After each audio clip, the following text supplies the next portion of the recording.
You're listening to The Joe Martino Show, a podcast dealing with all things emotional, relational, and human nature.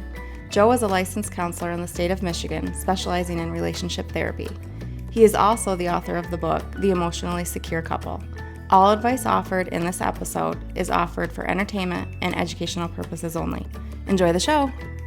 All right, welcome back. I hope that you're having a great day wherever you're listening to this. We're going to jump right into something very personal with me today. My wife is kind of along for the ride. We haven't really discussed, like, hey, here's where we're going with this one. So I don't know when she'll jump in, but she might jump in. Either way, she's going to say hi right now. Say hi, Erica. Hey. There you go. All right, so recently, I was scheduled to speak at an event for a couples conference, something we've done, I don't know, we've done a lot of these over the last 12 years. And I was invited to speak at the place ahead of time, about 8 weeks ahead of time, so that I could win people over, etc. And that should have been my first clue that something was off. It wasn't. Actually, it was. I just ignored it. And so we went, and it really wasn't an overly good time. We did not find the people friendly. It was obvious to us that they didn't like us, or didn't like me, because who could not like you, right? But it was obvious that they didn't like me.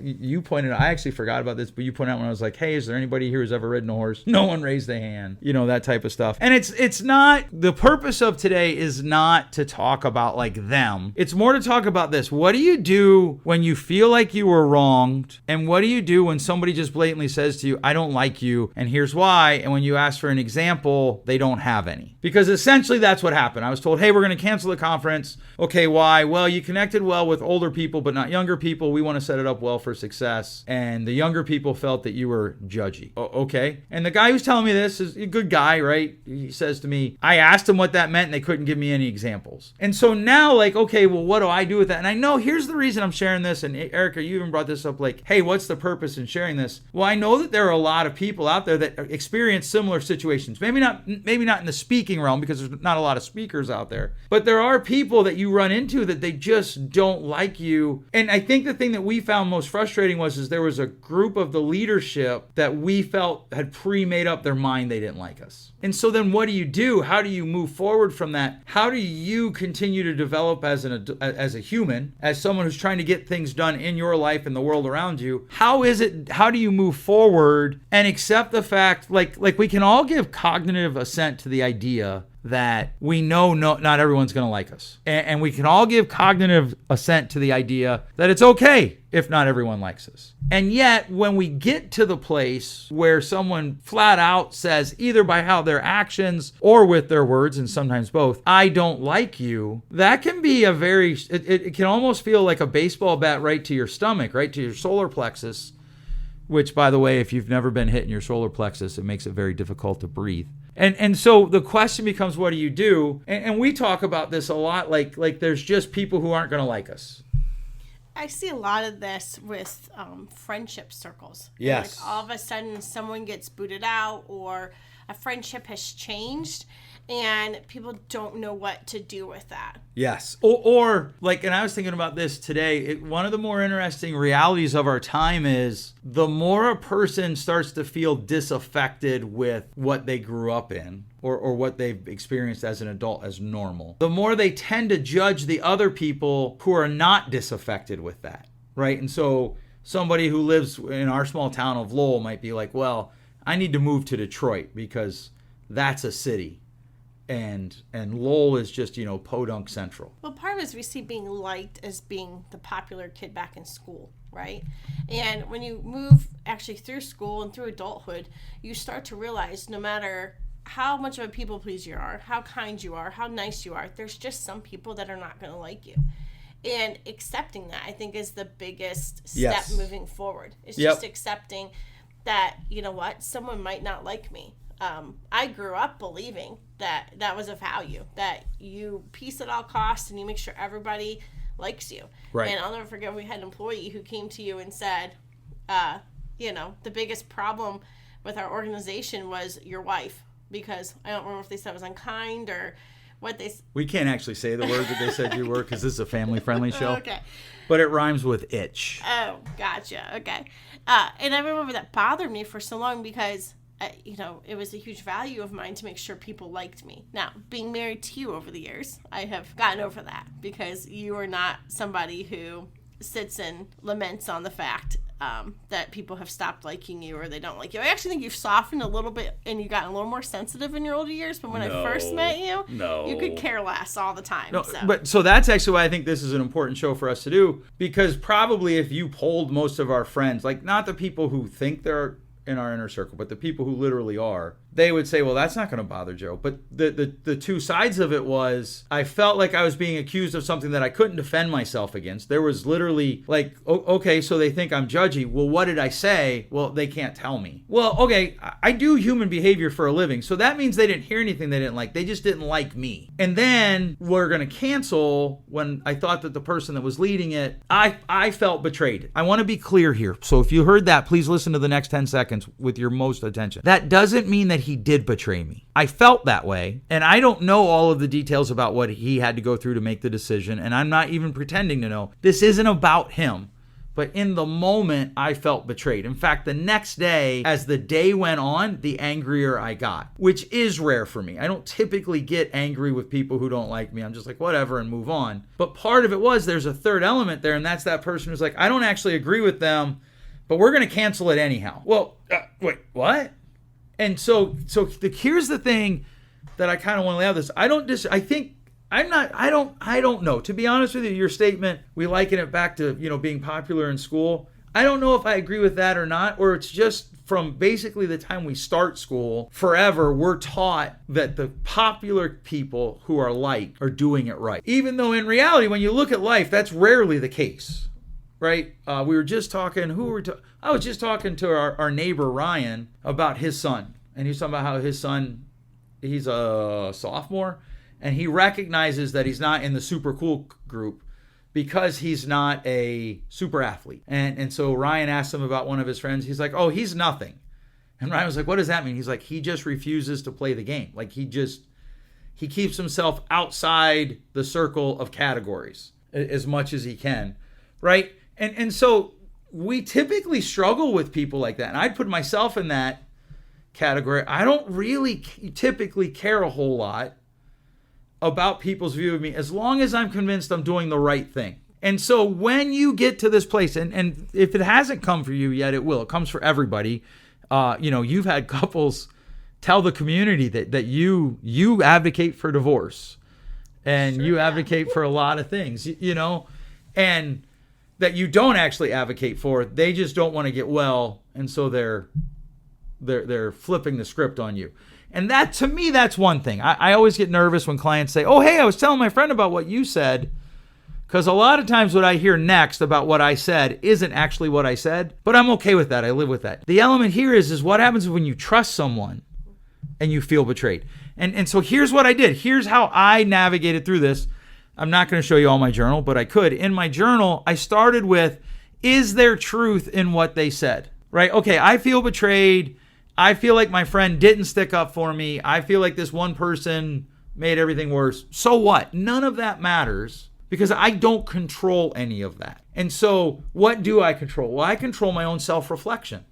So, okay, is there truth in what they said? That's the question you start with, right? Well, the one complaint was I was disorganized. Yeah, the first time I spoke, I was. We were late. We showed up like literally right before everything kicked off, and it was a little bit difficult finding my bearings. And I tried, this is something you and I talk about a lot, I tried to stay too connected to my pre-written notes. So in the second sermon, I had more time to settle down, and I just kind of let my notes go and just went with in fact, you made the statement, it's almost like you preached two different messages. And to some extent, that's intentional. I usually write, when I'm going to do it twice, I'll write two different versions to see which one lands better. But okay, so what is true? Well, there was nothing judgmental in there that I remember. I was not provided a copy of both. I do have one copy that I listened to.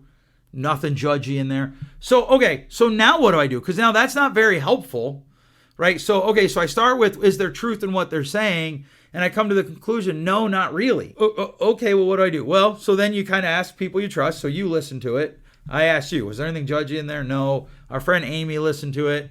Was there anything judgy? I asked her husband. I didn't actually ask her. Hey, was there? No, she said she liked it, et cetera, et cetera.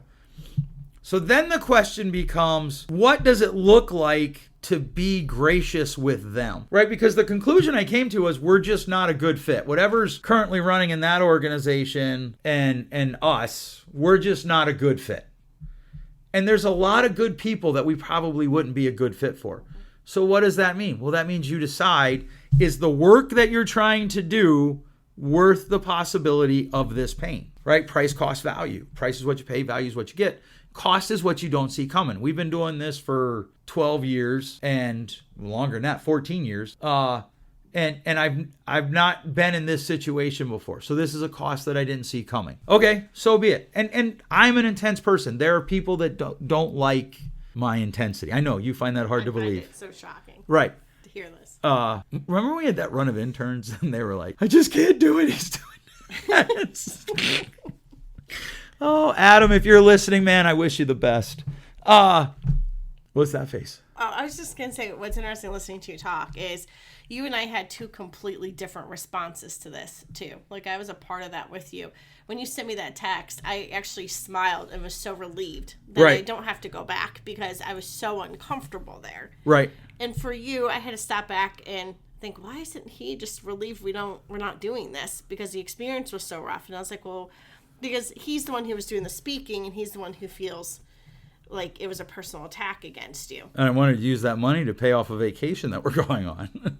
To be honest, that was part of it. Like, because I had other organizations interested in that weekend, and yeah, they pay a late cancel fee, but that late cancel fee is not commensurate with what I'd earn in a weekend there. And there was rejection. Hey, I mean, let's be honest. Here's what they said. You came, you tried, and you sucked.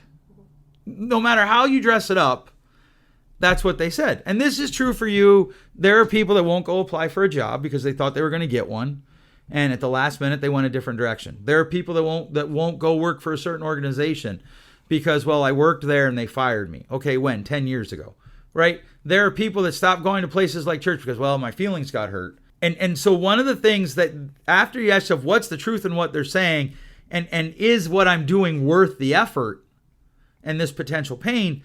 Because the truth is, I was relieved too, because I did not, it's one of the rare times that I can say I spoke and I didn't enjoy it. Because there was not a lot of feedback, right?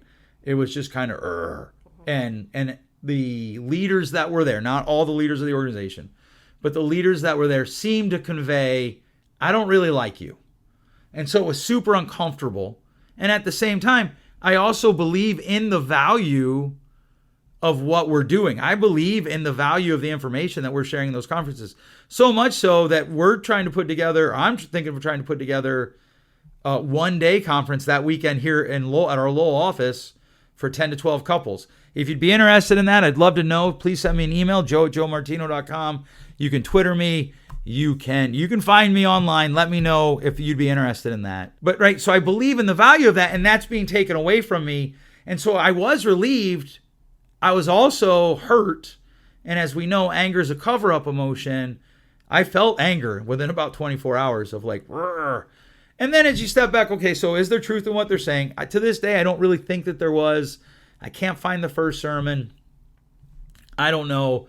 I do know that I said some things that I'm sure people didn't like. I admitted that when I said them. I'm not sure it's judgmental. Is what I'm doing worth whatever it is that I'm going through? But then the third thing is, why am I doing this? And that's such an important question. I tell clients all the time. In fact, I tell our kids this all the time. I don't care what you're doing. Tell me the why. Our daughter, hey, I might want to go to school in the UP. Okay, fine. Why? Hey, I might want to go to school in Texas. To my knowledge, no one said that yet. Why? Right? Hey, I want to do this. Okay, why? But that's a question that you have to ask yourself, especially when you're hurt, especially when you are in a place where it's uncomfortable, especially when you're in a place where you've been rejected.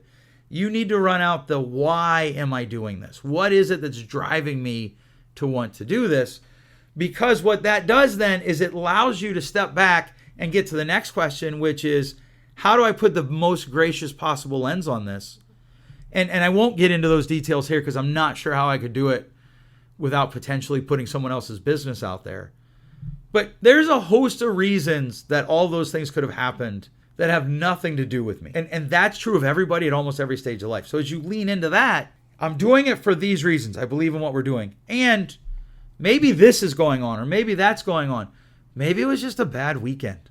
And they weren't in a very good place because who knows what's going on. And we weren't in a very good place because of who knows what was going on. And it's okay, right? Because ultimately I have zero control over what they do or what they say.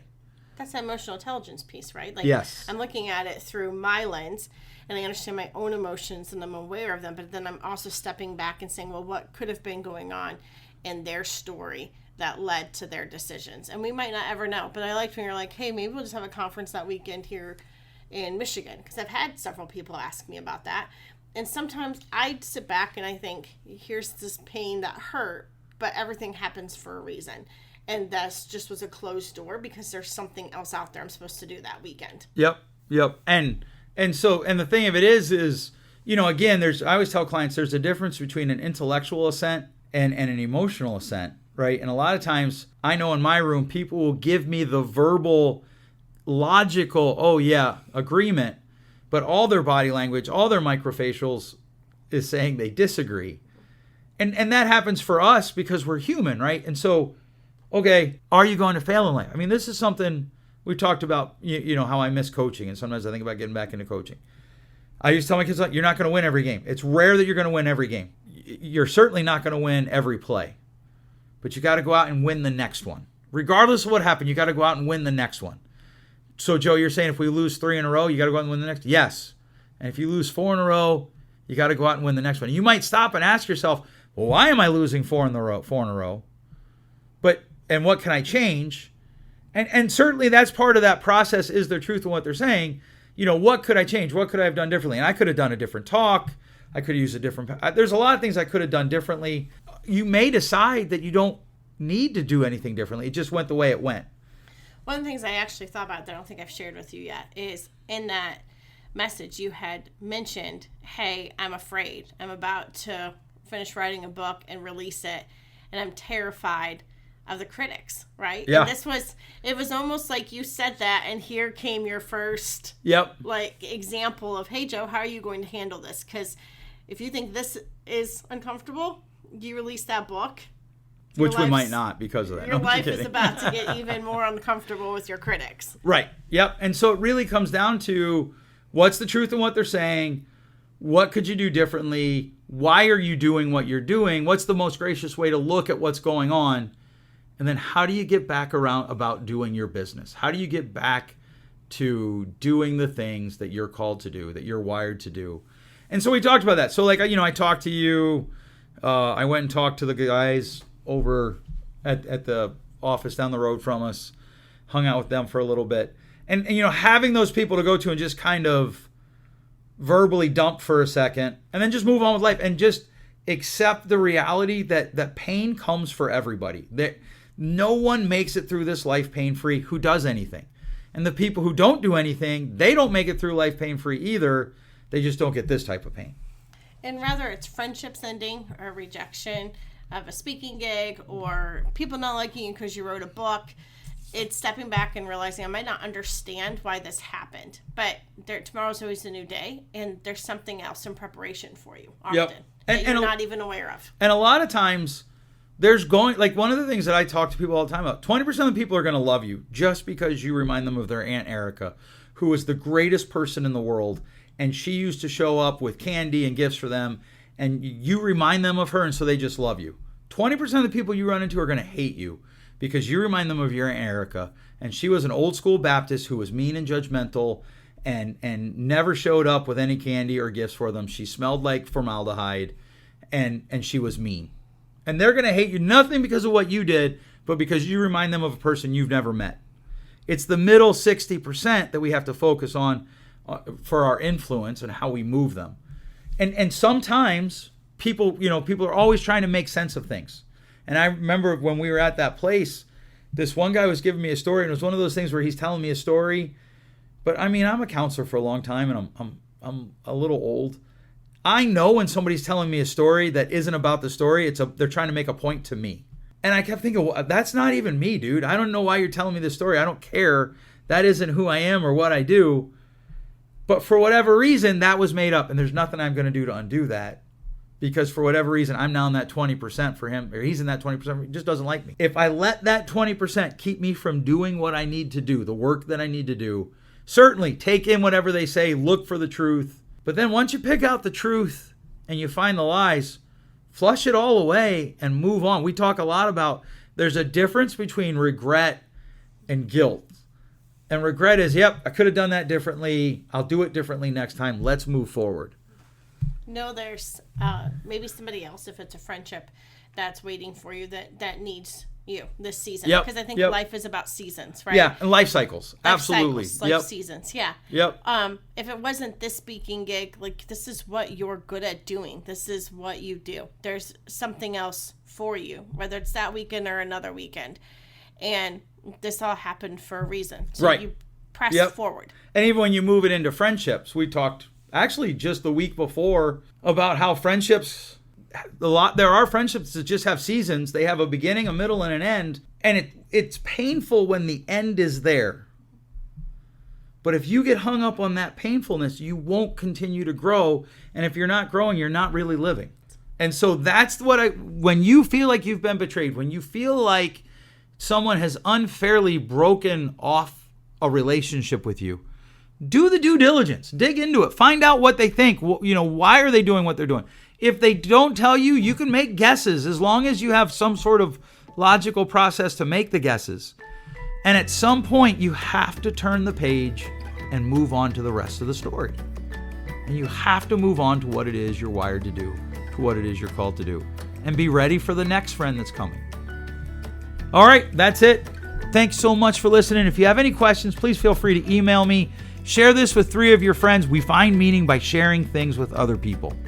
Thanks so much for listening. We'll catch you next week. Thanks for listening. If you enjoyed today's show, please share with a friend. And hey, give us that rating in your podcast store. Until next time, change possible.